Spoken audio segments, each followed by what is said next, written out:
In the name of my ancestors, peace forever and always. This is your brother, Taalik Ibn'rad, and welcome once again to another edition of the Reality's Temple on Earth.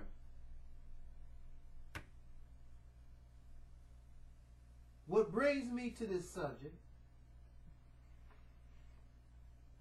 is that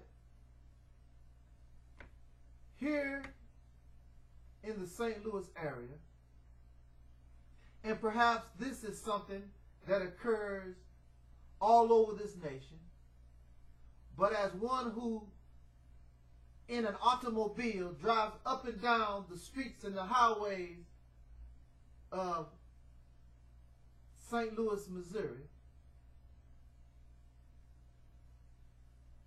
we have a problem with jaywalking. People refuse to cross the street where they really should, in order so they not be injured by traffic that usually is going over the speed limit. Every day that I venture out into the neighborhoods on these streets, there are always people jaywalking. Not only do they risk injury or death to their individual selves, but I have seen women as well as some men. I got to say, I want to make this equal because I don't want to hear, well, women do it too. Men do it too. In fact, one time I was getting off the highway and there was this brother with a small child. And if I did not know how to drive, chances are I would have hit the child. And instead of the brother trying to rush to grab the child, he left the child in the middle of the street. Yes, I know it's sad.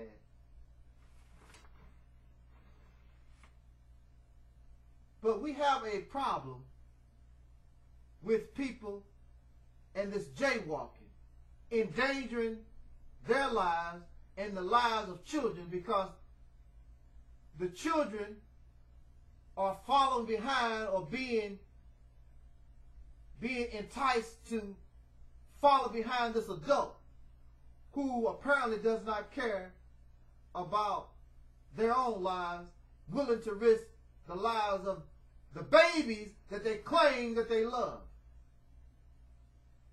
So,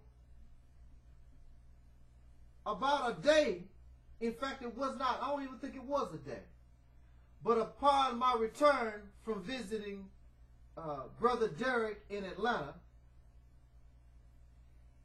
it was reported on the news of a pedestrian being killed on one of these streets.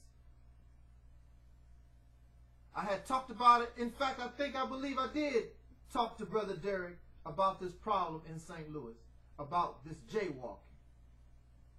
So now a pedestrian is dead. But do you think that that's going to stop people from jaywalking? No. They are going to continue doing these things. So, basically, what I'm trying to understand, and maybe you can help me understand, why do we think so little of our lives? When I go down the street in the car, you got people who open their doors. You do not get out your car and open your door in front of oncoming traffic, but they do it all the time.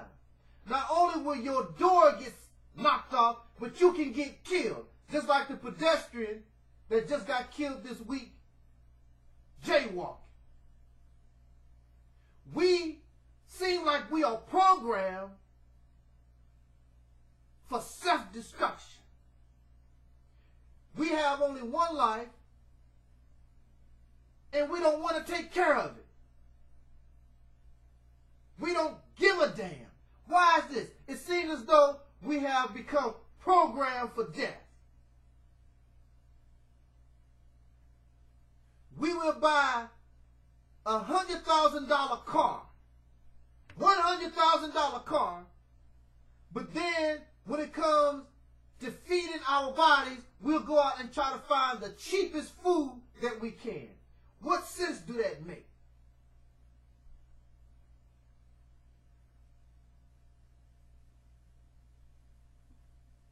There's a reason why we have speed limits. There's a reason why we have seatbelt laws. There's a reason why we're not supposed to text and watch TV and all these things. Because we are not only endangering our own lives, but we are endangering the lives of others. We are programmed for death. We don't care. We drink liquor on purpose to get drunk. We drink liquor on purpose to go out of our mind, to experience insanity. Because insanity is having fun. And in that moment of being drunk, we get behind the wheel of a car and we can kill ourselves, or we can harm others, or we can cause damage to property. We don't care. We are programmed for death. Why is this? The human being is supposed to be the most intelligent life form on this planet. There is no animal, unless it has been adulterated or tainted by human beings. There is no animal life form on this planet that will intentionally do something to cause harm to its life. You don't see animals running around trying to find plants to get drunk, because if a gazelle in Africa, on the plains of Africa, found a plant to get drunk, he won't be alive too long, because while he's drunk, the lion who is sober will catch him off guard, and he'll become a meal easily for the lion. I'm trying to figure out why we don't care nothing about our lives. Then we produce children. We bring life into existence. And we don't care nothing about it either. All the children of the world that are starving, all the children of the world that are fatherless, all the children in the world that are motherless, all the children in the world. We don't care. The human being seems to be the only life form in existence that does not care about his own life. But yet and still, this is the problem I have with religion. Why would a God with any type of intelligence put in charge of the planet, put in charge above all other life forms, another life form that has no respect for life? It is programmed, or we have been programmed for death. We drink anything, eat anything, do anything, say anything. And many of us, we laugh. We tempt death. We go to Six Flags over mid-America. We jump out of planes. It's called thrill seeking. We play with our lives. There is no animal, there's no life form on this planet that's a thrill seeker. But human beings play with their lives, programmed for death. I don't understand this. You tell me. You know why? The reason why I believe we are like that is because we have become unnatural. We are not natural like the gazelle. We're not natural like the lion on the Serengeti plain. We have become unnatural. And we have the Bible, and we have the Quran, and we have all this great wisdom, but we're still programmed for death. But these books are supposed to bring us life. So if these books are supposed to bring us life, why are we programmed for death? Because even Christians, even Muslims, like risking their lives on these amusement park rides that could take your life. Talk to me. Jot down your comments. Time is out. Just something to think about. This was and is the Reality's temple on earth. And don't risk your life on silly things.